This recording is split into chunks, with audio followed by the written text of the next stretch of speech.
الله وقولوا قولا سديدا يصلح لكم أعمالكم ويغفر لكم ذنوبكم ومن يطع الله ورسوله فقد فاز فوزا عظيما. Tuan-tuan, puan-puan, ikhwah akhwat rahimakumullah, kita ucap syukur pada Allah Subhanahu wa taala untuk setiap nikmat dan pemberian yang Allah berikan kepada kita yang tak pernah putus-putus, yang sering kali diucap dan diingatkan kepada kita. Andai saja kalau mahu dihitung satu persatu, pasti dan pasti tidak akan mampu untuk kita lakukan. Allah Subhanahu wa taala sebut dalam Al-Quran, wa in ta'uddu ni'matallah la tuhsuha. Allah bagi tahu dekat kita bahawasanya nikmat, kalau kita nak list down one by one, tentu dan pastinya tidak akan mampu, kerana terlalu banyaknya pemberian dan kurniaan yang Allah berikan sejak kita daripada alam barzakh lagi sehinggalah yang kita hidup sampailah kita mati nanti. Tapi walaupun dalam keadaan begitu, kita juga diminta untuk melakukan sesuatu terhadap nikmat yang Allah berikan. Allah kata dalam Al-Quran, la in syakartum la azidannakum wa la in kafartum inna azabi lasyadid. Kamu takkan mampu untuk kira, untuk tengok nak buat audit berapa banyak yang Allah bagi pada kita. Tapi yang kamu boleh buat dan kamu wajib buat ialah kamu wajib bersyukur atas segala nikmat yang Allah berikan kepada kita.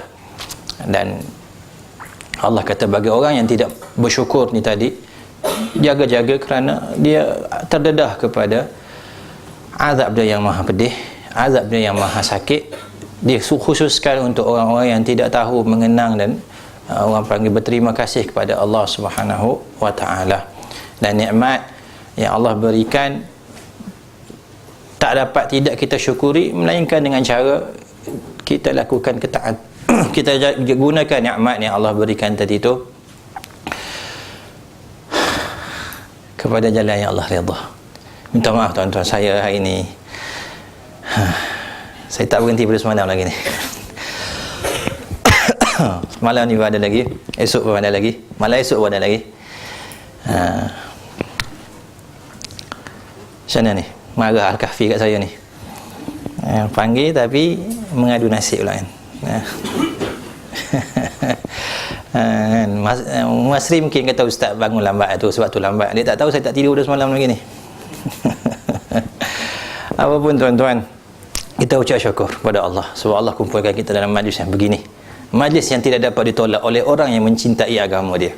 Atas dasar itu saya datang hari ini dan saya terima pelawaan ni, sedangkan sekarang Syekh Bura ada dekat kuis. Satu kerugian yang besar untuk kita terlepas majlis talaqi dengan Syekh Bura.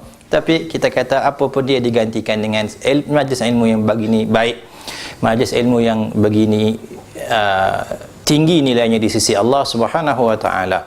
Begitu tinggi nilainya di sisi para malaikatnya, dan begitu tinggi di sisi sekalian makhluk di langit dan di bumi, hatta ikan dalam air.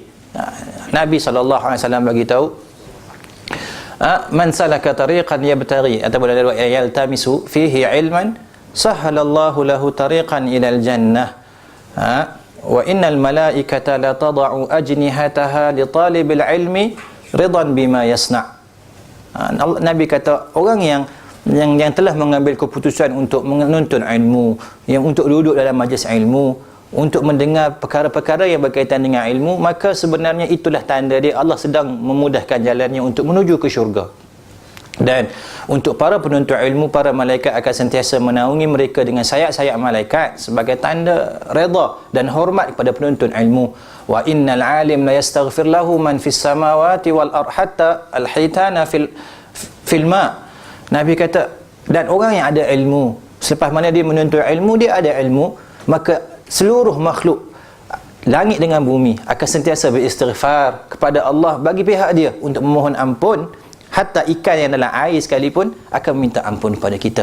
Begitu tingginya darjah ilmu dan para penuntut ilmu di sisi Allah, di sisi malaikat dan di sisi seluruh makhluk langit dengan bumi. Apatah lagi tuan-tuan, hari ini kita berada dalam bulan-bulan haram. Sekarang kita sebut sebagai bulan apa sekarang ni? September. Itu haram untuk kita. Anda ingat lagi dulu masa kami dekat sana, Bila masuk je bulan tahun baru, syekh-syekh kita akan bangun dekat surau, dan dia akan bagi tazkirah, dan dia akan sangat menegaskan bahawasanya bulan sekarang ni bukan bulan kita. Agustus, Ogos, September dan sebagainya, dia kata ini bukan jati diri kita, ini ialah budaya asing dan bla bla bla bla. Dia kata ini haram untuk kita.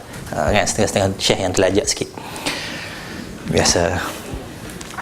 Cuma kita kata apa? Allah SWT sebut inna iddatash syuhuri indallahi 12 syahran fi kitabillah yauma khalaqas samawati wal ard minha arba'atun hurum. Sesungguhnya bilangan bulan di sisi Allah Subhanahu wa taala ada 12. Hari Allah ciptakan langit, hari Allah ciptakan bumi, semuanya ada dalam kitab Allah. Dan Allah kata daripada kalangan 12 bulan ini minha arba'atun hurum. Daripada 12 bulan ni Allah pilih 4 bulan untuk dijadikan bulan haram yang ada kelebihan yang tak sama dengan bulan-bulan yang lain. Fala tazlimu anfusakum fihin. Jangan kamu menzalimi diri kamu dalam bulan-bulan Ramadan. Dan kalau kita tengok, kita dalam agama kita ada tanah haram contohnya. Yang mana tanah haram tak sama dengan tanah biasa. Allah kata dalam Quran, bila Allah nak refer pada tanah haram, Allah kata apa? Wa man yurid fihi bi ilhadin bi zulmin nuziqhu min azabin alim. Allah kata orang yang berniat untuk buat dosa dalam tanah haram, maka kami akan kenakan azab yang pedih bagi dia. Ulama-ulama sebut, kalau dalam keadaan biasa orang yang berniat untuk buat dosa, adakah dia dikira berdosa? Kita tetap berdosa. Orang yang baru nak berniat buat dosa tapi dia tak buat, maka dia dikira sebagai orang yang tak berdosa. Allah kata man jaa bil hasanati falahu asyru amthaliha wa man jaa bis sayyiati fala yujza illa mithlaha. Allah kata orang yang buat kebaikan dia akan dapat 10 pahala, tapi orang yang buat jahat dia hanya akan dapat 1 je dosa dia, dosa yang dia buat. Kalau dia berniat untuk buat dosa tapi dia tak buat dosa tadi, maka dia tak dianggap apa-apa berdosa dalam keadaan biasa. Tapi bezanya dekat tanah haram, orang yang hanya berniat untuk buat dosa, waman yurid, dan yurid baru mahu nak buat maksiat dalam tanah haram, waman yurid fihi bi ilhadin nuziqhu min azabin alim, baru berniat nak buat jahat dekat tanah haram, maka kami akan kenakan kepada dia, orang panggil apa, azab yang pedih. Menunjukkan kehormatan dan kemuliaan tanah tersebut yang tak patut untuk seorang terlintas pun untuk buat dosa dekat situ, apatah lagi kalau buat betul-betul. Dan begitu juga pahala yang dilakukan dalam tanah haram berganda-ganda lebih daripada pahala yang dilakukan pada bulan-bulan yang lain. Dan kita minta pada Allah SWT jadikan amal-amal solat kita dalam bulan-bulan haram ni sebagai amal-amal yang dilipat gandakan pahala dia. Semoga Allah terima semua amal kita menjadi amal yang soleh. Baik, tuan-tuan, puan-puan, hari ni kita ada 4 pembentang. Betul? Kita ada 4 pembentang, yang mana 3 pembentang Masya Allah tabarakallah hebat. Yang mula-mula mengarut. Sebab mengarutnya apa tuan-tuan? Sebab yang mula-mula ni adalah anak murid kepada yang 3 yang selepas ni. So Syafi'i rahmatullah alaih, dia tak pernah berfatwa dan mengajar ketika mana hidupnya Malik, dan Malik berada lagi dalam Madinah. Maka saya bukannya Imam Syafi'i, tapi yang belakang tu tak tahu lah, mungkin lah kot Imam Malik. Dan insya-Allah tuan-tuan akan belajar banyak daripada ustaz-ustaz kita, terutama ustaz Dr. Abdullah Yasin, sebagai orang yang lama dalam dakwah, orang yang alim masya-Allah. Kita akan dengar banyak pengisian daripada dia. Cuma saya selaku orang panggil apa, pembuka kata, pembuka bicara kita pada hari ini, dalam seminar kita Asma' al-Husna, nama-nama Allah Subhanahu wa ta'ala yang maha indah.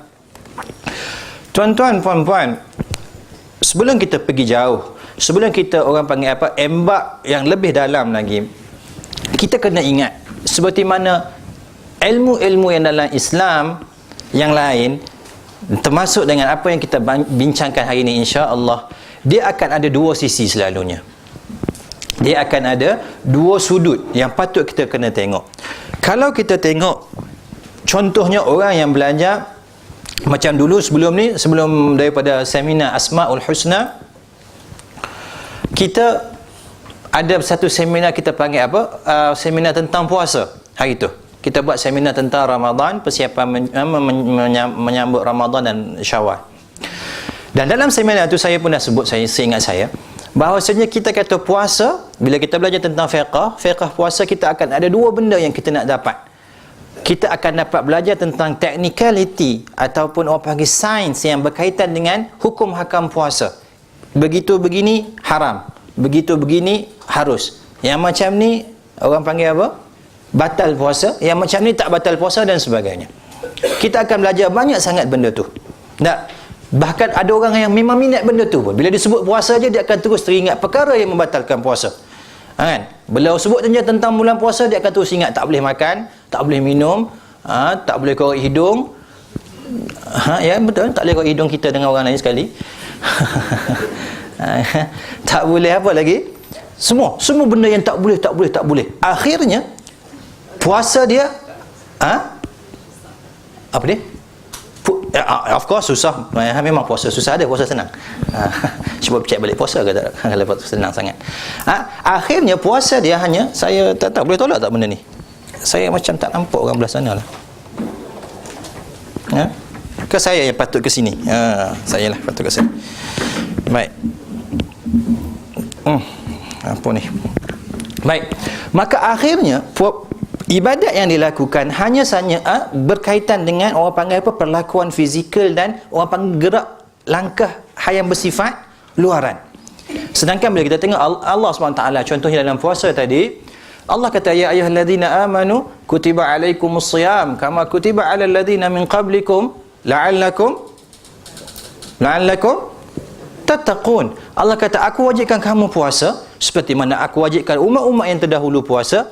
Apa tujuan? Adakah tujuan untuk bagi kamu jangan makan, supaya kamu jangan minum, supaya kamu jangan korek hidung, jangan apa-apa je lah? Adakah itu yang sebenarnya matlamat utama dalam puasa kita? Maka pasti jawapannya tidak.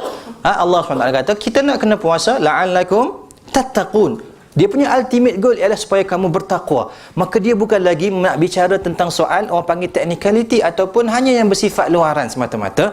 Bahkan sebenarnya ibadat ataupun ilmu yang dipelajari, dia lebih merujuk kepada benda yang ada kaitan dengan keimanan dan benda perasaan dalam dalaman hati kita. Dan kalau kita tengok apa-apa saja pengajian, contohnya kita belajar sirah. Kalau kita belajar sirah, tuan-tuan mungkin dah pernah ada pengalaman baca macam-macam buku sirah, baca macam-macam buku orang panggil apa, sejarah Islam. Kita ada baca-macam buku dekat pasaran sekarang. Kita ada Rahikul Makhtum, kan? Ada pun yang orang dah terjemah dah pun dalam bahasa Melayu dan bahasa apa, Inggeris sekalipun. Saya pernah jumpa satu buku, The Seal Nectar. Saya kata, ini kitab baru, tak pernah jumpa ni. Rupanya Rahikul Makhtum. Pada muka saya kena tipu. Rasa macam hebatnya nama kitab ni kan. Rupanya Rahikul Makhtum. Semua kitab-kitab tu kitab-kitab sirah. Dan kita ada dua pilihan untuk belajar, ataupun kita sentiasa akan ada dua cara untuk kita mempelajari sirah. Adakah kita nak belajar tadi sirah tadi hanya saja berkaitan dengan cerita penglipu lara? Kita tahu Nabi Muhammad SAW lahir bila? Macam mana? Ada khilaf di kalangan ulama sini, nampak ke ya? Kan? Ya, seperti mana ulama-ulama dulu telah berkhilaf, maka ulama-ulama sekarang berkhilaf juga kan. 9 ke 12 tak kisahlah. El Suraya kata 20 April kan. Tapi ni generasi Y tak dengar El Suraya lagi. Sebut XOXO kenal lah kot. Kau betul XOXO ke apa yang kumpulan Korea, tak tahulah. El Suraya dulu orkes dulu yang nasyid yang pakai tudung separuh tu. Kan dia kata 20 April tahun gajah. Tak kira lah. Tapi kita akan belajar sirah berkaitan macam mana tuan-tuan? Dia akan berkaitan sama ada dengan hanya sekiranya cerita. Kita akan tahu Nabi Muhammad dia lahir dekat Mekah, ayah dia tak ada, mak dia tak ada, dia duduk dengan pakcik dia, kemudian dia duduk dengan datuk dia, kemudian duduk dengan pakcik dan sebagainya. Hanya setakat itu. Ataupun ada satu benda lagi yang kita kena belajar, iaitu kita kena belajar tentang fiqh as-sirah, tentang kefahaman dan orang panggil apa, ibrah dan pengajaran yang kita boleh fahami daripada sirah tu tadi. Bila mana orang cerita bahawa Nabi SAW dilahirkan dalam keadaan yatim piatu, kita boleh tahu tu cerita tu. Tapi andainya kita mahu menggali lagi, maka kita akan jumpa banyak sangat komentar-komentar dan syarah-syarah para ulama kita yang menunjukkan, yang menceritakan kenapa Allah SWT mentakdirkan sebegitu rupa untuk Nabi kita yang lahir dalam keadaan orang panggil apa, tak berayah dan tak beribu, dan kemudian satu persatu orang-orang yang rapat di sekeliling Nabi hilang. Kita bermula dengan ayah dia waktu dia dalam kandungan, kemudian selepas mana dia lahir, mak dia meninggal, kemudian datuk dia meninggal, kemudian pakcik dia meninggal. Bila dia besar sikit, orang panggil datuk dia meninggal lagi, dan sebagainya. Isteri dia sendiri yang meninggal. Semua ini menunjukkan bahawasanya Allah Subhanahu Wa Taala nak katakan bahawasanya Muhammad takkan ada orang yang boleh tolong dia melainkan aku. Aku sendiri yang akan ambil tanggungjawab untuk besarkan dia. Aku sendiri yang akan ambil tanggungjawab untuk orang panggil jaga dia. Wa wajadaka alam yajidka yatiman fa'awa. Allah kata kamu yatim dekat muka bumi. Kamu Nabi, kamu tak boleh ada kaitan dengan yang lain. Kamu punya hubungan dengan aku terus sebabkan kamu seorang Nabi. Kalau orang lain dia rasa tak apalah. Ada ayah boleh bagi makan, ada mak boleh tolong jaga, ada isteri boleh tolong pujuk dan sebagainya. Kamu seorang Nabi, kamu tak boleh macam tu. Kamu kena yatim dekat muka bumi sebab hubungan kamu dengan aku secara terus. Dan bagi siapa-siapa yang nak menjalani jalan Nabi SAW sebagai seorang pendakwah, dia kena bersedia untuk hidup macam tu. Itu pengajaran dia. Maka kita akan dapati bahawasanya kisah-kisah yang dihidangkan dalam sirah-sirah kita bukan semata-mata kisah-kisah penglipu lara, tapi dia terlalu banyak orang panggil pengajaran yang syarat dengan orang panggil kandungan yang sepatutnya kita ambil ibrah. Kalau kita bersedia untuk jadi macam Nabi, kita perlu bersedia untuk menanggung apa yang Nabi tanggung. Bila Nabi kata al-ulama warathatul anbiya, ulama itu pewaris Nabi. Dia bukan sekadar mewarisi ilmu Nabi, tapi dia kena mewarisi penat lelah Nabi dalam dakwah. Dia kena mewarisi jerih payah Nabi dalam menghadapi umat. Dan dia kena bersabar kalau sebelum ceramah orang suruh berhenti dah. Tak habis lagi ya semalam. Semalam saya ada pengalaman buruk dekat masjid, kena tanya Abu Talha. Dan itu hari ini insya-Allah sama juga kita kata hari ini kita akan belajar sepanjang hari ini insya-Allah tuan-tuan. Semoga Allah jadikan pengajian kita bermanfaat dan Allah akan manfaatkan ilmu yang kita ada. Kita akan belajar tentang Asmaul Husna yang seperti mana yang disebut oleh saudara Masri tadi. Kalau kita nak belajar, nak baca, kita boleh baca. Bahkan mungkin kita dah tahu pun Asmaul Husna yang kita dah nasyid daripada kecil-kecil lagi. Tak apalah walaupun ada 2-3 nama yang tak sabit. Dan kita akan tengok nanti. Ada tak yang kita sebut 99 nama tu rupanya tak ada dalil pun. Seperti mana kita kata 10 nama malaikat. Berapa banyak malaikat yang betul-betul ada dalam nas, yang betul-betul nama malaikat Jibril, Mikail, apa lagi yang ada dalam nas? Israfil ada, malaikat subuh itu minyak atar, tak kira. Ini 10 malaikat subuh yang tak boleh dekat jalan tar tu. Maka kita kata kita akan tengok, kita dah tahu 99 nama yang kita sebut, yang kita nasyid daripada kecil, Asmaul Husna dan sebagainya, semata-mata kalau kita nak tahu tentang tu. Tapi apa yang kita nak buat hari ini insya-Allah tuan-tuan, ialah kita nak belajar tentang fiqh ataupun kefahaman tentang nama-nama Allah Subhanahu Wa Taala. Sebab apa? Sebab setiap nama Allah Subhanahu Wa Taala yang Allah cerita kepada kita, yang Allah turunkan melalui kitab dia, Allah nak suruh ada satu tindakan daripada kita. Selepas mana kita tahu nama dia A contohnya, maka kita nak ada satu tindakan yang lahir kesan daripada nama dia. Bila kita tahu nama Allah B, maka Allah tuntut untuk kita lakukan satu perkara sebagai hasil, sebagai manifestasi kefahaman dan keimanan kita terhadap nama B, dan begitu seterusnya. Dan benda itu akan dibincangkan oleh para ustaz-ustaz kita daripada pagi ini sampai petang insya-Allah. Baik, sebelum kita mula, tak dapat tidak, tradisi ulama-ulama kita, dia akan terangkan tentang kepentingan kita belajar. Dia akan bagi tahu nama ilmu ni apa, apakah kepentingan benda ni, apakah dia punya level dia dalam agama, dalam pengajian syariat dan sebagainya. Dan hari ini tuan-tuan kita akan bincang tentang Asmaul Husna, yang mana dia adalah sebahagian komponen utama dalam pengajian akidah ataupun orang panggil pengajian tauhid kita, pengajian akidah atau pengajian tauhid kita. Dan kita kata tuan-tuan, dalam Islam kita ada 3 komponen utama yang mana diterangkan oleh Nabi kita Muhammad sallallahu alaihi wasallam ketika mana menjawab soalan Jibril. Bila mana Jibril kata apakah iman, apakah Islam dan apakah ihsan, yang kita kata hadis Jibril yang kita selalu dengar tadi dulu. Dan kita tahu Islam ni ada 3 komponen utama. Satu komponen yang bersifat orang panggil perlakuan fizikal, yang bersifat luaran, yang kita sebut sebagai Islam tu tadi, yang kita semayang, kita mengucap dengan lidah kita, kita zakat, kita puasa, kita buat haji, dan cukup 5. Dan kita ada juga benda yang bersifat dalaman, bersifat dalaman yang kita sebut sebagai keimanan kita kepada Allah Subhanahu Wa Taala, keimanan kita kepada malaikat, keimanan kita pada hari kiamat, keimanan kita pada kitab-kitab Allah, dan yang kita sebut sebagai rukun iman tu tadi.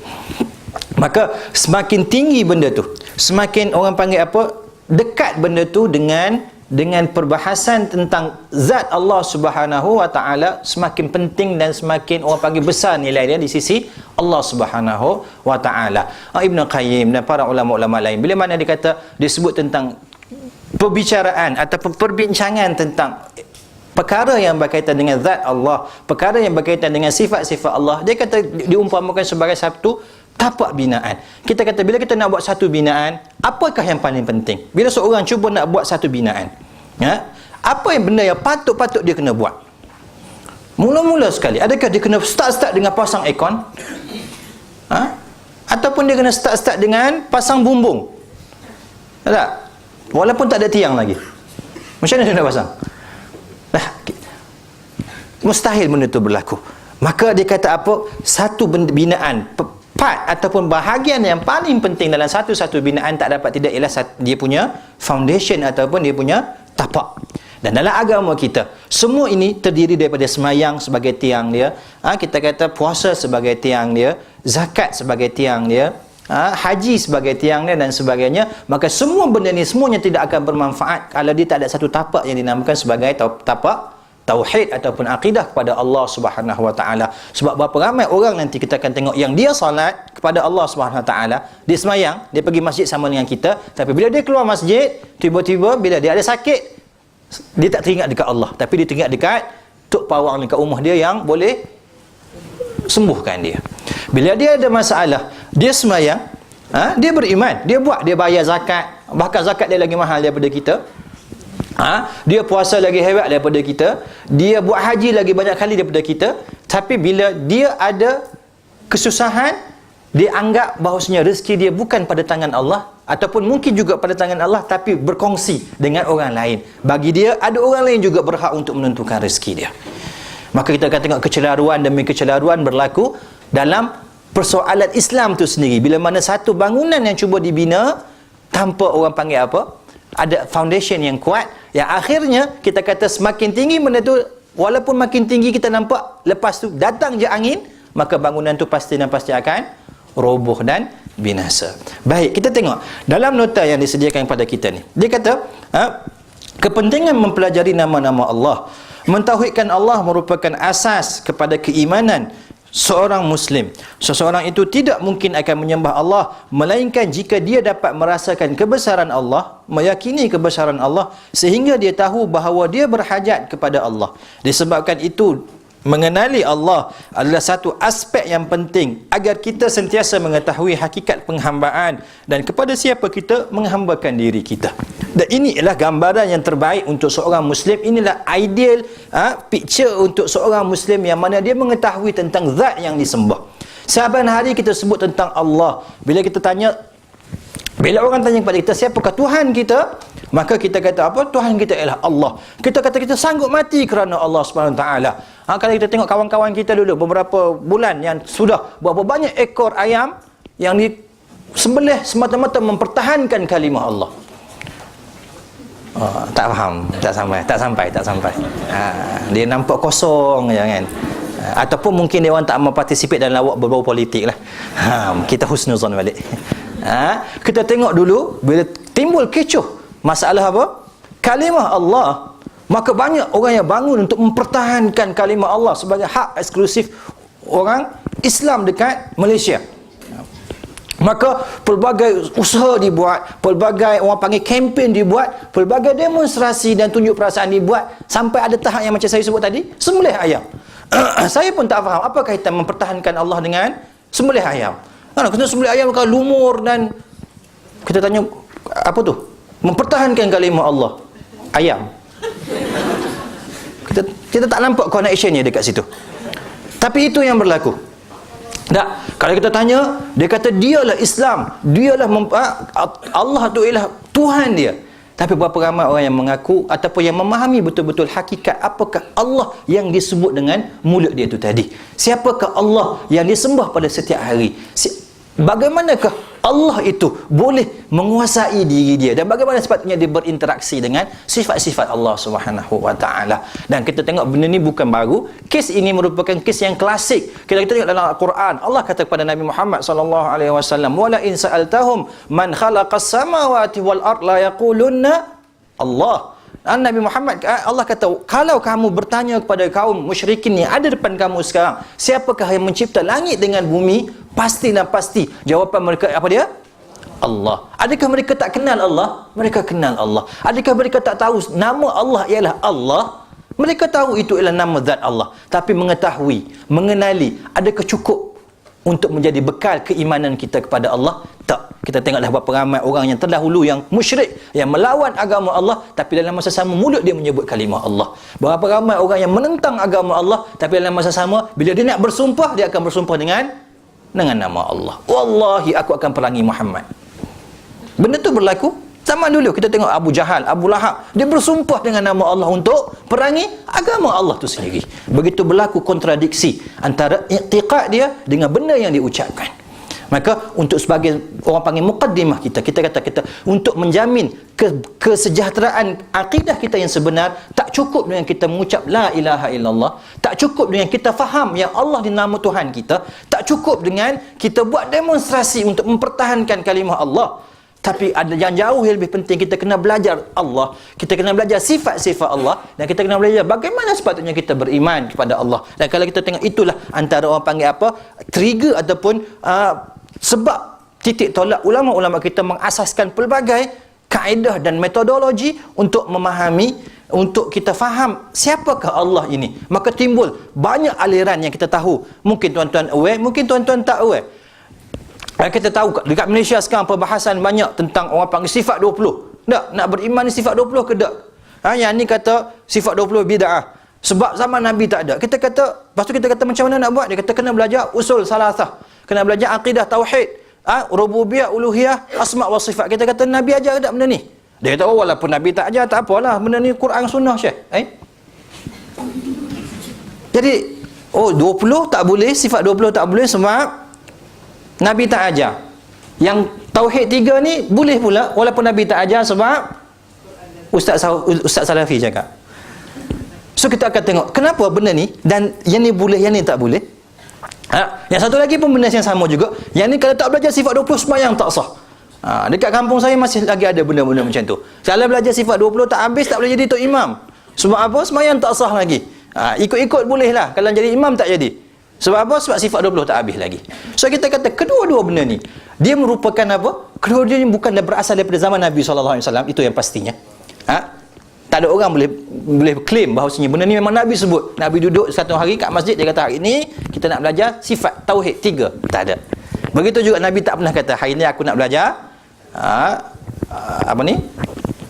sifat 20 dan sebagainya. Tak ada.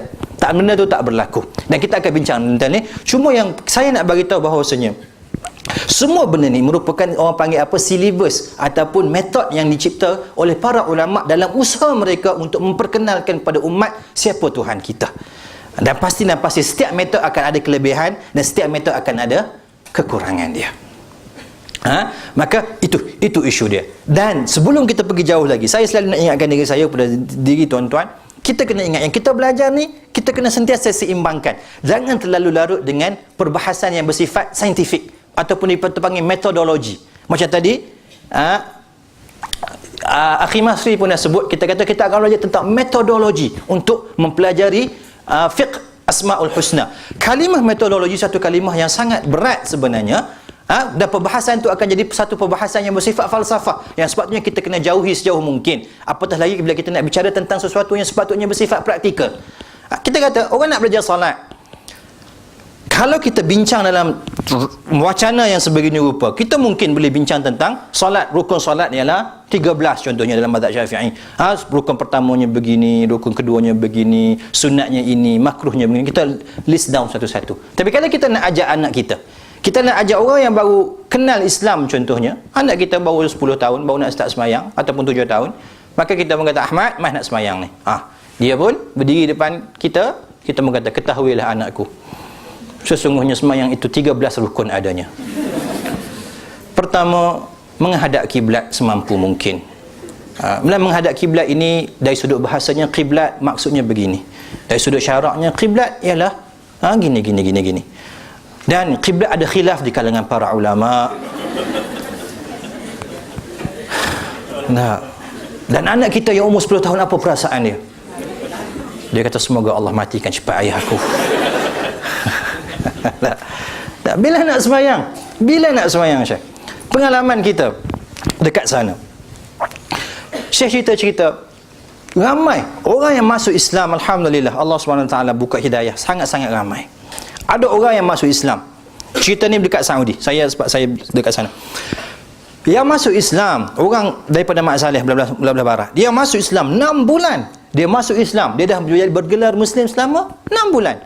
Dia tak tahu macam mana nak solat, dia tak tahu macam mana nak ambil wuduk, apatah lagi dia tak tahu nak baca Fatihah yang betul macam mana. Tapi yang dia tahu Asy'ariyah sesat, Sufi itu mengarut, dan Habib ini bid'ah yang perlu diperangi. Dia sembahyang pun tak reti lagi. Sebab yang orang ajarnya apa? Dia ajar benda tu. Dia tak ajar benda yang sepatutnya dia ajar. Sebab tu saya kata, kita nak belajar fiqh, betul. Kita akan cerita tentang apakah asas pertama dalam memahami agama, asas kedua dalam memahami agama. Tapi itu sebagai orang panggil apa? Pemahaman untuk perbincangan secara akademik. Tapi dia bukannya perbincangan dari sudut orang panggil praktikal. Sebab kita akan tengok berapa ramai orang yang betul-betul beriman kepada Allah Subhanahu Wa Taala dan dia tak pernah kenal pun benda-benda macam ni. Ada tak kemungkinan tuan-tuan, yang orang yang duduk kat padang pasir Badui, yang dia betul-betul beriman dengan fitrah dia pada Allah. Dia tahu Allah pemilik dia, dia tahu tiada yang berkuasa melainkan Allah, dia betul-betul tahu Allah ni memang semuanya kesempurnaan milik Allah. Adakah dia dikira sebagai tidak beriman sebab dia tak masuk seminar Al-Kahfi? Kita kata tak. Praktikal satu cerita, tapi ini perbincangan metodologi satu cerita yang lain yang dibuat untuk serve another purpose.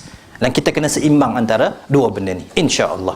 Baik, bagaimana memahami nama-nama dan sifat Allah Subhanahu Wa Taala? Pertama, nama-nama Allah dan sifat-sifat Allah tauqifiyah. Baik, tauqifiyah ialah istilah ilmu syariat yang popular. Tauqifiyah secara mudahnya ialah benda yang datang daripada Allah Subhanahu Wa Taala, yang kita panggil sebagai hidayah dengan taufiq. Tak, kita tahu hidayah ni ada dua benda. Ada dua jenis. Satu dipanggil hidayah rasyad atau hidayah irsyad, satu lagi dipanggil hidayah taufiq. Dan bila kita kata wabillahi taufiq wal hidayah. Tak, hidayah manusia ada kongsi dengan Allah Subhanahu Wa Taala. Walaupun Allah kata innaka la tahdi man ahbabta walakinallaha yahdi man yasha. Kamu tak akan sekali-kali boleh bagi hidayah kepada Allah, kepada manusia, kepada orang yang kamu suka, tapi Allah sahaja yang boleh bagi hidayah dalam satu tempat. Tapi dalam tempat yang lain Allah kata apa? La yahdiyannallah bika rajulan wahidan khairun min humurin ni'am. Allah kata kalau kamu dapat bagi hidayah kepada seorang manusia, kalau seorang manusia dapat hidayah kerana kamu, maka itu lebih baik daripada unta merah. Maka ada part yang Allah kata hidayah kamu tak akan boleh bagi, aku je boleh bagi. Ada part Nabi Allah kata kalau kamu boleh bagi hidayah pada orang, itu lebih baik daripada dunia dan seluruh isinya. Contohnya menunjukkan hidayah, ada benda yang hidayah kita boleh buat, yang kita panggil hidayah irsyad, iaitu yang kita ajak orang untuk kembali pada Allah. Tapi ada juga benda yang bersifat mutlak kepada Allah, yang panggil hidayah taufiq. Sebab taufiq merupakan milik Allah Subhanahu Wa Taala. Dan kat sini dia kata apa? Tauqif, benda yang mauquf, yang terhenti di sisi Allah Subhanahu Wa Taala semata-mata. Dia tidak ada orang panggil apa? Ruang untuk ijtihad. Ada benda yang dalam agama ulama-ulama ijtihad. Contohnya bila kita kata nama-nama solat sunat. Baik, ada orang tanya hukum kita, ustaz, apakah hukum solat lagi khilaf pula tak? Payah juga ni main dengan salafi ni. Kita assume lah, kita boleh tak kita buat lolok? Lolok keluar dah. Dia Jerman tu. Saya dulu belajar engineering kat Jerman. Lolok ni Jerman. Kita sebab hadis tentang sembahyang sunat hajat, ulama khilaf. Baik, ulama khilaf lah. Ada setengah kata sahih, Suyuti dan sebagainya, ada yang kata dhaif. Baik, kita kata sahih untuk nak suruh faham. Nabi SAW satu hari seorang datang Dan dia kata dia ada hajat. Baik, dia ada hajat. Dan Nabi kata apa? Kalau kamu ada hajat, maka kamu ambil wuduk dan elokkan wuduk kamu. Kemudian kamu salat 2 rakaat. Dan kamu minta pada Allah. Baik, assuming hadis ini sahih. Di sisi setengah-setengah ahli ilmu. Maka ada orang kata, tak ada. Ini mana ada semayang hajat? Kita kata ni semayang apa ni? Ni semayang mutlak 2 rakaat. So kita kata apa? Semayang mutlak baik. Semayang apa-apa, branding semayang sunat itu merupakan ijtihad daripada para ulama. Sebab ulama nak bagi tahu 2 rakaat ini dilakukan sebab apa? Sebab untuk ada hajat kita. Ada yang 2 rakaat ditunaikan semata-mata sebab masuk masjid. Adakah Nabi pernah ajar ini adalah tahiyatul masjid? Tak. Nabi sebut dalam hadis, Nabi kata, "Idza dakhala ahadukum al-masjida fala yajlis hatta yusalli raka'atain." Nabi kata, sekiranya salah seorang daripada kamu masuk dalam masjid, hendaklah dia jangan duduk melainkan dia sembahyang 2 rakaat. Baik, kat mana nama solat tahiyatul masjid? Ada tak? Ada tak Nabi kata, "Idza dakhala ahadukum masjida fasalli salatan tahiyatul masjid"? Ada tak hadis sebut macam tu? Tak sebut. Tapi Nabi kata, "Idza dakhala ahadukum al-masjida fala yajlis hatta yusalli raka'atain." Kamu masuk dalam masjid, kamu jangan duduk melainkan kamu sembahyang 2 rakaat. Baik, sembahyang apa? Sembahyang tak boleh bagi nama. Sebab bagi nama bid'ah. Lepas tu sembahyang apa ni 2 rakaat sebelum duduk masjid? Sembahyang Syekh, sembahyang apa? Yalah nak cakap pun takut bid'ah. Lepas tu tak boleh sebut nama. Oh yalah Nabi tak boleh. Lepas tu bolehlah tahiyatul masjid lah untuk orang awam. Untuk orang awam pula. Dia pula jadi sufi. So kita kata apa? Tahiyatul masjid baik. Solat hajat tu baik. Semua ni merupakan benda-benda yang bersifat ijtihad ulama yang nak bagi nama supaya kita faham sembahyang apa, untuk occasion apa. Walaupun dia tak berasal dari Nabi dan benda tu tak ada masalah. Benda tu tidak menjejaskan apa-apa. Tapi ada benda-benda dalam agama kita yang mana dia bersifat tauqifiyah. Yang mana tauqif dia asal daripada perkataan waqafa, yuwaqifu tauqifan. Dia betul-betul terhenti pada satu pihak, dia tidak ada campur tangan daripada pihak yang lain, iaitu dia betul-betul datang daripada Allah Subhanahu wa taala. Dan contoh yang kita nak sebut ini adalah antara perkara yang bersifat tauqifiyah ialah nama dan sifat Allah Subhanahu wa ta'ala. Setiap nama yang Allah katakan itu nama dia, dan setiap sifat yang Allah katakan itu sifat dia, merupakan benda yang bersifat tauqifiyah. Maksudnya apa tuan-tuan? Maksudnya dia bukan ijtihad daripada para ulama, dia bukan nama yang ulama beri kepada Allah tu, bahkan Allah sendiri perkenalkan diri dia dengan nama-nama tersebut. Dan ulama-ulama sebut tidak ada ruang untuk ijtihad dalam masalah memberi nama kepada Allah. Kita rasa, nama ni cantik, kalimah ni, maka kita nak bagi Allah Tuhan kita yang bernama, zaman sekarang nama cantik apa? Batrisha. Saya paling menyampah dapat soalan tu. Ustaz, nak bagi nama anak. Taib, nama apa? Batrisha. Apa maksud dia Ustaz? Saya kata maksud dia, saya tak sure lah, tapi yang pasti maksud dia, bapa dia tu menyusahkan orang lah. Itu maksud paling utama. Kalau tengok anak dia nama Batrisha, ayah dia jenis suka susahkan orang. Cari nama pelik-pelik, tanya ustaz, nama maksud apa. Kan? Betulkah ada perkataan dalam bahasa Arab tu satunya? So kita kata, kalau kita rasa nama Batrisha cantik, maka kita kata nama Tuhan aku on top of 99 tadi, nama Tuhan aku Batrisha. Kita kata peliknya Tuhan hang. Batrisha nama cantik, apa masalahnya? Asmaul Husna juga. So kita kata tak boleh. Kaedah dia tak boleh macam tu. Sebab nama Allah bersifat tauqifiyah, dia fix, dia datang daripada langit, daripada zaman dulu sampai sekarang dan sampai akhirat, dia tidak akan menerima sebarang penambahan ataupun orang panggil apa, modifikasi. Dia tak boleh macam tu. Dia untuk kita kekalkan rupa asal agama kita, dia tak boleh terima sebarang penambahan, pengurangan ataupun pengubahsuaian. Maka pertama sekali kita ingat, nama yang kita nak beriman, kalau kita nak establish bahawasanya ini nama Allah, kita kena pastikan dia datang daripada Allah. Dan cara untuk pastikan macam mana? Mesti kena datang daripada Al-Quran ataupun As-Sunnah yang sahihah. Dan tak ada cara lain.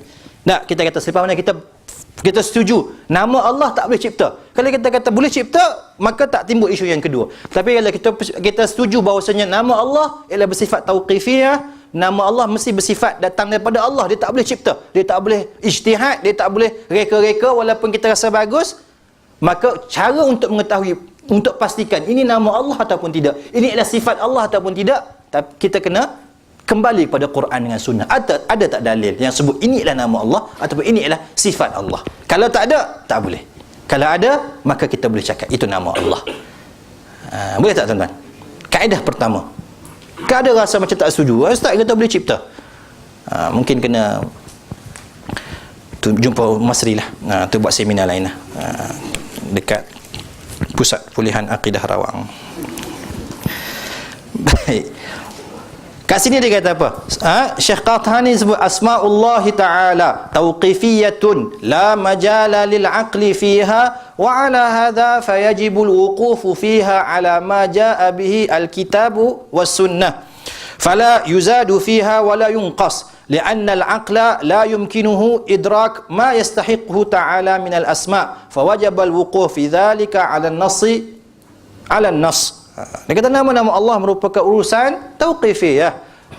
Tiada ruang untuk akal padanya. Oleh kerana itu wajib untuk berhenti. Maksudnya apa? Untuk kita jangan menambah dan jangan kurang, tapi kita pegang apa yang dia beritahu. Apa yang Allah kata diri dia, itu sahaja. Jangan tambah dan jangan kurangkan. Itu maksud berhenti. Bukan kata wajib bergerak tiba-tiba berhenti. Itu bukan. Saya tak tahu kenapa. Ni orang Indonesia kot terjemah ni. Pada apa-apa yang ada dalam Al-Quran dan As-Sunnah tidak boleh ditambah atau dikurangkan. Ini kerana akal tidak mungkin mampu menentukan nama-nama yang layak untuk Allah. Wajib untuk mengikut dalil. Dalam hal ni Allah berfirman, wala taqfu ma laisa laka bihi ilmun inna sam'a wal absara wal basara wal fuada kullu ulaika kana anhu mas'ula. Qul innama harrama rabbi al fawahisha ma dhahara minha wa ma batan wal ithma wal baghya bighairi al haqq wa an tusyriku billah ma lam yunazzil bihi sultana wa an taqulu 'ala Allah ma la ta'lamun. Allah kata jangan kamu syirikkan Allah dengan sesuatu benda lain, dan juga jangan kamu sebut tentang Allah benda-benda yang kamu tak tahu. Allah tak kata tentang diri dia macam tu, kita kata dia macam tu. Jangan. Allah kata wa an taqulu 'ala ma la ta'lamun. Maka pertama sekali sifat Allah dan nama Allah bersifat tauqifiyah. Satu benda yang kita kena highlight tuan-tuan, selalu kita sebut tentang nama sifat.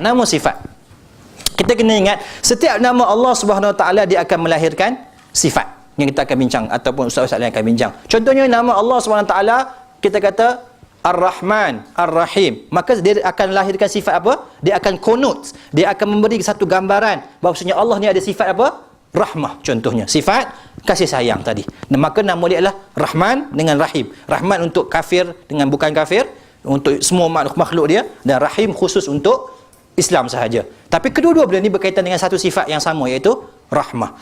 Contoh nama Allah yang lain, apa lagi? Apa nama Allah? Untuk kita bagi interaktif sikit. Nama Allah apa dia? Kenapa Ustaz dengan Wahab ni? Macam Perli je. Wahhab contohnya, Maha memberi. Maka dia berkaitan dengan sifat Allah yang memberi. Ya Allah, sifat Allah yang memberi. Maka nama akan lahirkan sifat. Sifat apa lagi? Nama apa lagi? As-Sami' contohnya. Nama Allah adalah As-Sami' yang Maha mendengar. Maka sifat dia apa dia? Sifat dia mendengar, As-Sam'. Tapi setiap sifat tidak semestinya akan melahirkan nama Allah. Hubungan dia macam tu. Setiap nama dia akan lahirkan sifat, tapi bukan semua sifat akan ada nama. Contohnya bila mana Allah SWT sebut dalam hadis, dia kata yanzilu rabbuna ila sama'id dunya. Allah SWT akan turun ke langit dunia pada 1/3 malam untuk mendengar orang yang meminta dan dia akan beri, dan untuk siapa-siapa yang minta ampun dan dia akan ampunkan. Baik, sifat Allah apa dia? Sifat Allah turun, kan? Yanzilu rabbuna, Allah turun dengan cara yang layak bagi dia, yang kita akan bincang nanti. Baik, sifat dia apa? Allah turun dengan cara yang layak, tak sama dengan turun makhluk tadi. Bukan macam kita turun tapi cara dia turun. Tapi Allah sebut, Nabi sebut yanzilu rabbuna, Tuhan turun, sifat dia turun. Baik, ada tak nama Tuhan nazil yang turun? Tak ada. Allah kata dalam hadis, Nabi kata Allah ketawa, yadhak. Allah ketawa dengan cara yang sesuai dengan dia, bukan macam Masri. Alah, Masri ni bukan setakat Allah, kita pun tak sama dengan dia. Dia seorang je gelap macam tu. Baik, sifat Allah apa? Ketawa, contohnya. Ada tak nama Allah si ketawa? Tak ada. So hubungan dia macam tu, tak sama. Setiap nama akan lahirkan sifat, tapi bukan semua sifat akan ada nama untuk Allah Subhanahu Wa Taala. Baik, berapa minit lagi? 10 minit lagi. Itulah datang lambat lagi. Baik. Seterusnya, kedua, nama-nama Allah kesemuanya indah. Asma'u al-husna. Asma'u al-husna. Al-husna ialah perkataan muannas untuk apa? Untuk ahsan, bukan untuk hasan. Dia boleh jadi dua, sama ada boleh jadi hasan. Kita tahu kalau dalam bahasa Arab biru apa bahasa Arab? Kita kata azraq. Tapi kalau nak cerita tentang muannas, kita akan sebut zarqa. Kan? Kalau kita kata kitabun azraqun, buku biru. Tapi kalau kita nak kata kereta biru, kita akan kata sayyaratun zarqa. Sebab apa? Sayyarah ialah kalimah muannas. Kalau kita kata hajarul aswad, kan? Kita kata hajarul aswad. Hajar muzakkar, kalimah muzakkar, aswad ialah muzakkar. Tapi kalau kita kata habbatu sauda, lajulah kan, habbatu sauda. Pandai pula saya cari contoh. Kan? Habbah sauda, sebab habbah kalimah muannas. Baik, hasan muzakkar, muannas dia Husain, kan? Husna. Dan dia juga boleh ahsan, yang terbaik. Muzakkar muannas dia apa? Husna juga. So kat sini asmaul hasan ke? Adakah husna dekat sini ialah muannas kepada hasan, ataupun muannas dekat sini ialah muannas untuk ahsan?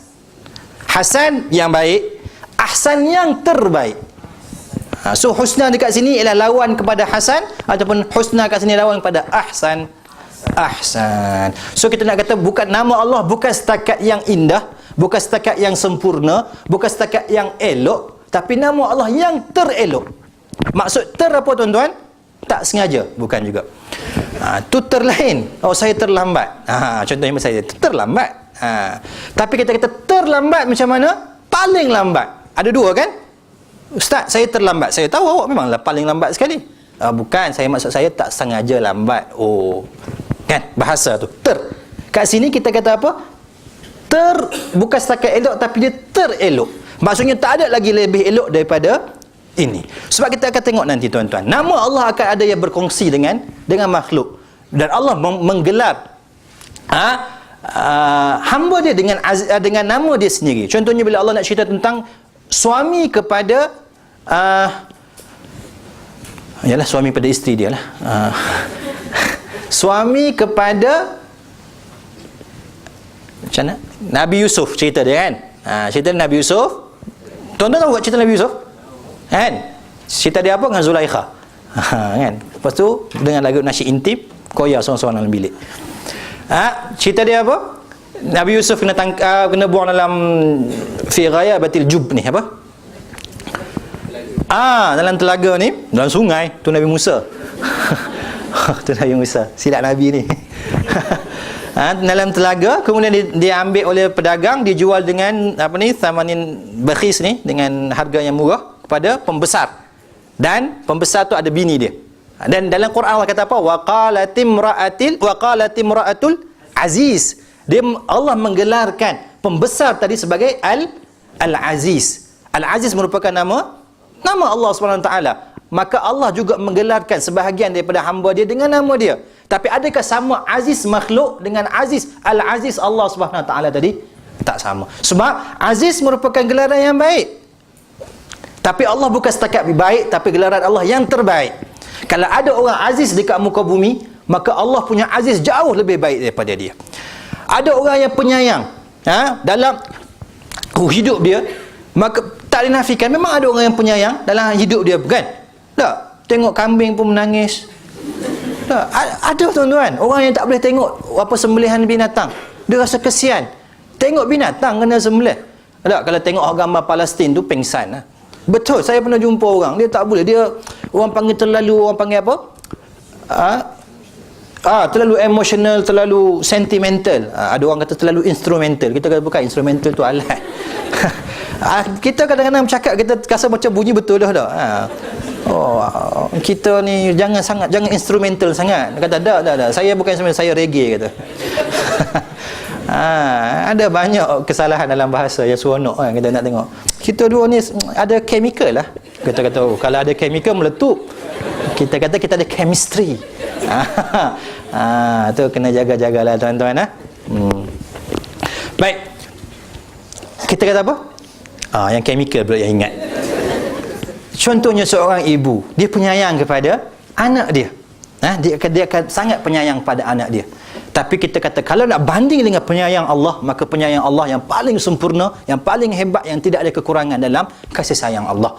Maka seorang ibu kadang-kadang dia akan larang anak dia untuk berbuat sesuatu walaupun anak dia nak sangat. Anak dia yang kecil, umur 2 tahun, setahun lebih yang tak kerti apa, nak pegang benda panas. Menangis-nangis nak pegang benda panas. Adakah seorang ibu tu akan benarkan? Dia akan sanggup biarkan anak dia tu kecewa, tantrum, menangis, berguling, sepak barang daripada dibenarkan anak dia pegang benda panas. Sebab dia tahu kekecewaan itu lebih baik ditanggung berbanding dengan bahaya yang akan diperolehi sekiranya dibenarkan perbuatan tu. Maka kita boleh faham Allah SWT kadang-kadang dia takkan bagi benda yang kita nak. Kita kecewa, kita depres, kita rasa macam habislah, hancurlah harapan aku. Kita akan rasa macam kita tak ada jalan dah atas muka bumi ni. Tapi kita kena ingat, kalau seorang ibu dia tak akan benarkan anak dia untuk buat benda yang dia paling nak, sebab ibu dia tahu kesakitan menanggung kekecewaan lebih ringan berbanding bahaya yang bakal ditempa andai kata dia dibenarkan untuk buat benda tu. Maka Allah SWT jauh lebih sayang dia kepada kita. Dia tak akan bagi kita buat walaupun kita nak buat benda tu.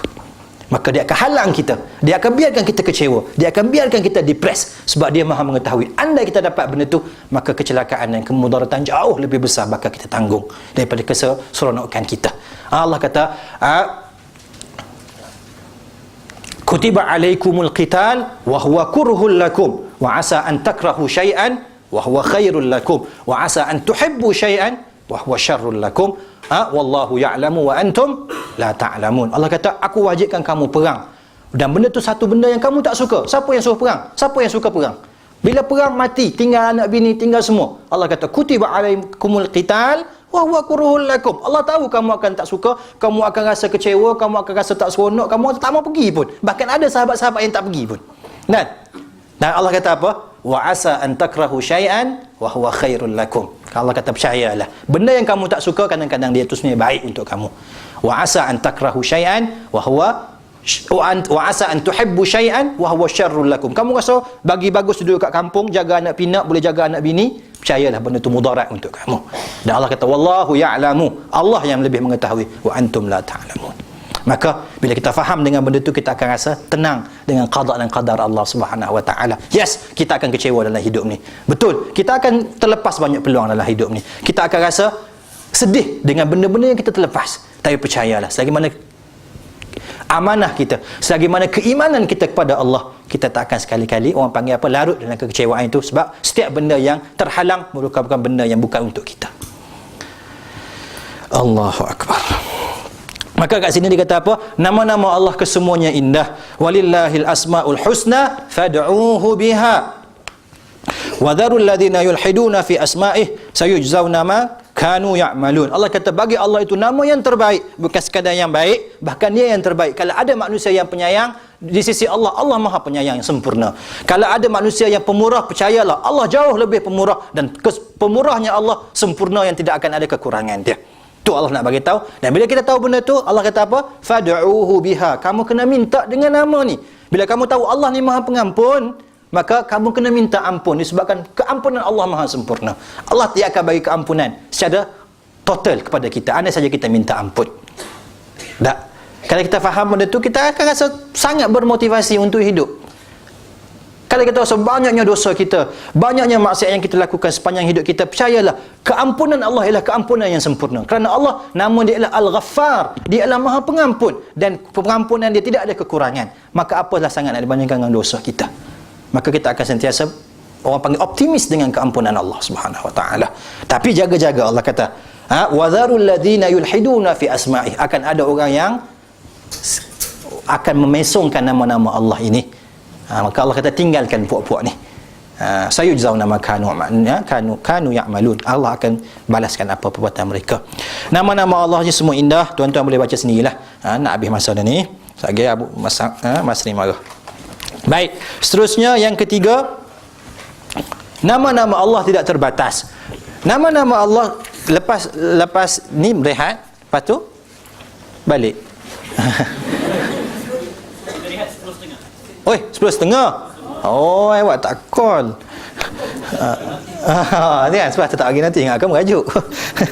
Baik. Contohnya, ni tuan-tuan tak apalah, tuan-tuan baca. Okey. Benda yang patut di-highlightkan kat sini adalah kesemuanya indah. Okey, baik. Ada soalan dia kata semua nama Allah indah, tiba-tiba kita tengok nama Allah ada dar, kan? Betul tak nama Allah ada nama dar? Ha? Betul ke tak tuan-tuan? Sakit? Ha? Tak tahu. Kacau. Okeylah, tukarlah. Dar tak mau, kita kata dar alif ra ada apa ni? Ada syiddah atas tu. Dar. Tak mau. Okey, tak payah. Kita ambil yang lain yang tuan-tuan tahu. Muntaqim. Baik. Betul tak nama Tuhan Muntaqim? Tak tahu juga. Balik lah. Tak ada respon pun. Betul lah kan? Tolonglah. Cakap je, tak apa, tipu sunat. Ramai orang kata tipu sunat ada ustaz, dia dalilkan hadis Nabi kata sunat ni ada 3 perkara yang dibenarkan tipu. Antaranya tipu seorang suami pada isteri. Dibenarkan. Dan tipu untuk mendamaikan 2 orang yang bergaduh. Boleh tipu. Contohnya macam mana? Kita jumpa zaujah, kata abang tak ada lah yang sayang lah, yang paling cantik atas muka bumi.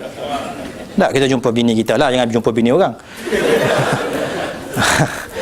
Kita jumpa bini kita kata sayang lah orang yang paling cantik dalam mata abang. Confirm lah tipu. Kan? Mesti ramai lagi tak orang lagi cantik daripada bini kita. Kalau tidak, kalau dia cantik sangat, takkan dia nak dengan kita. Sebab tipu ni apa tuan-tuan? Ta'rif tipu ialah kita cakap benda yang mukhalafatu al-haqiqah. Itu panggil tipu. Benda yang tidak muntabik dengan haqiqah, maka benda itu dianggap sebagai tipu. So kalau suami kata sayang memang cantik sekali. Kadang-kadang bini kata, abang ayam gemuk tak? Ada 2 kemungkinan.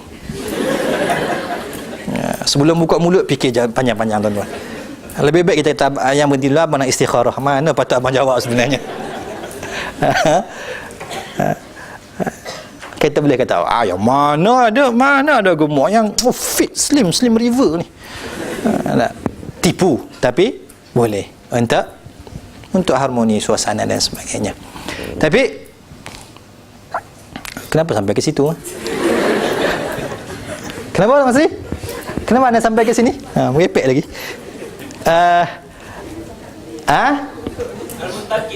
Muntaqim, tipu.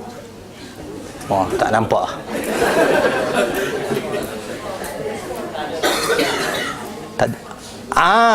Apa kaitan dia? Tak ada respon. Astaghfirullah ya Rabb. Baik, tak apalah. Kita dah kata muntaqim. Yang muntaqim ni tuan-tuan. Tipu sunat. Tipu sunat. Ramai orang kata ada tipu sunat dalam agama. Kita kata tak. Ada perkara-perkara yang kita dibenarkan untuk tidak ceritakan tentang hakikat yang sebenar untuk menjaga maslahat yang lebih besar. Itu cerita dia. Bukan kata tipu sunat. Sebab sunat ni buat dapat pahala tuan-tuan.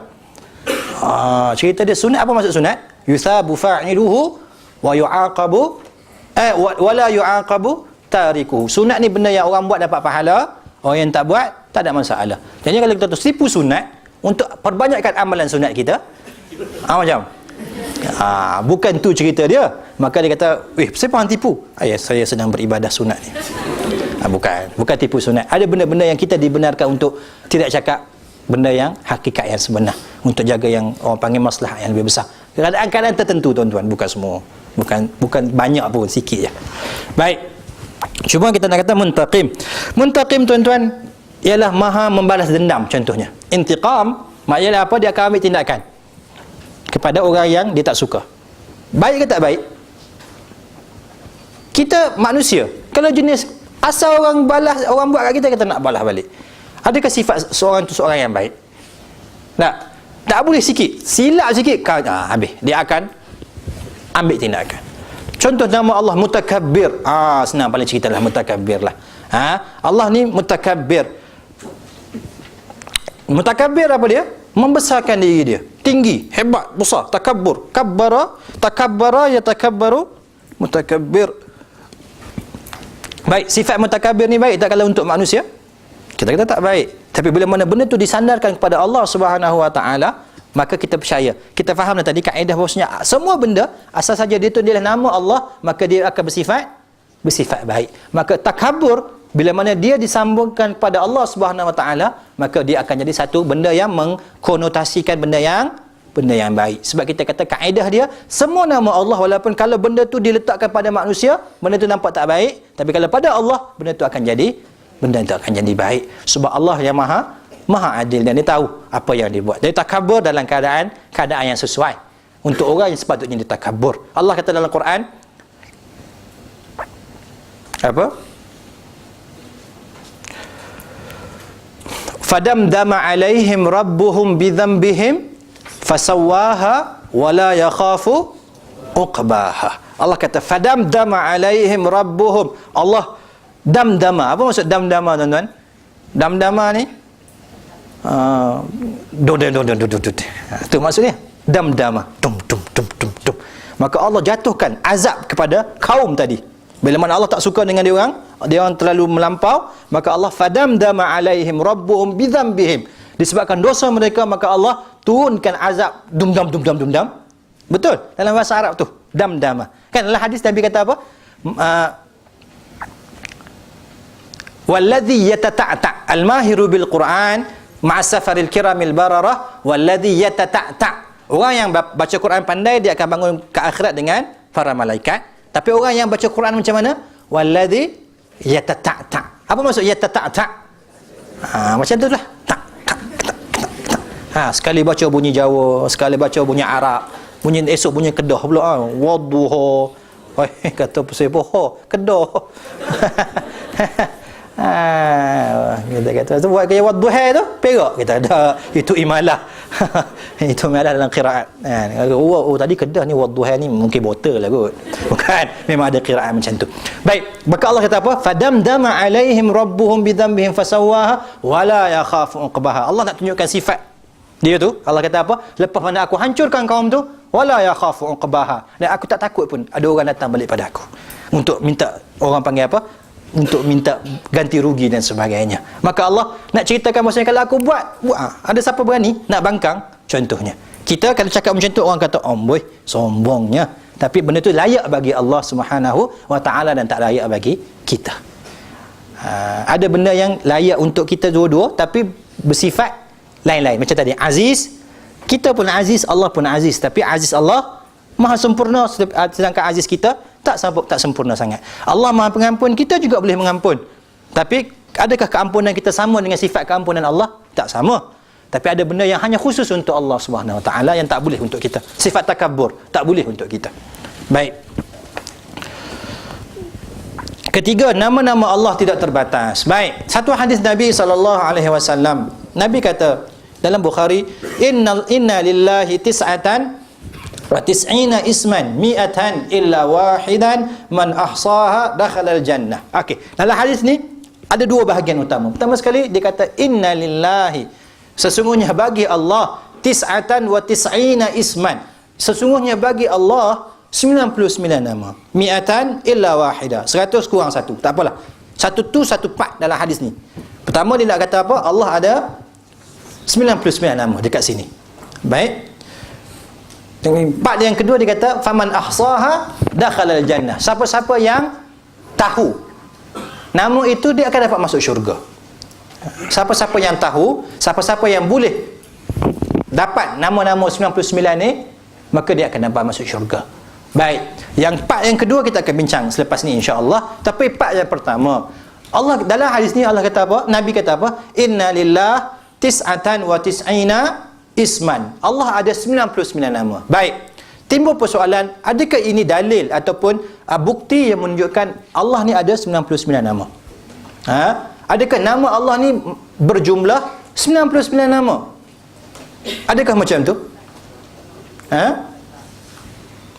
Hadis Lawan hadis. Astaghfirullah ya.